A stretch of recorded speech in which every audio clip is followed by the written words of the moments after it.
Hello viewers, দেখো আমার মতো কে কে নাস্তা বানানোর ঝামেলা পোহাতে চাও না। আমি আগে থেকে সকাল বিকালের নাস্তা বানিয়ে রেখেছি। তো এগুলো আমি যখন খাবো তখন তেলে ভাজবো। যে এগুলো এটা হচ্ছে সবজি রোল, সবজি দিয়ে বানাইছি, ভিতরে ডিম আর সবজি আছে। তো এগুলাকে আমি প্রসেস করে রেখে দিব, এখন বক্সে বক্সে ভরে রেখে দিব ডিব্বার মধ্যে।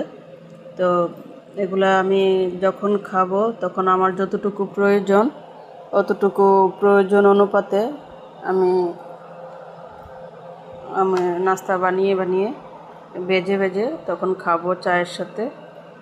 তো আমার মতো কে কে নাস্তা বানানোর ঝামেলা আছে কমেন্টে বলো। আর যারা মনে করো যে এটা করলে সহজ হবে তারা এভাবে বানিয়ে রাখতে পারো আমার মতো। তো ভিডিওটা কেমন হয়েছে সবাই জানাবে।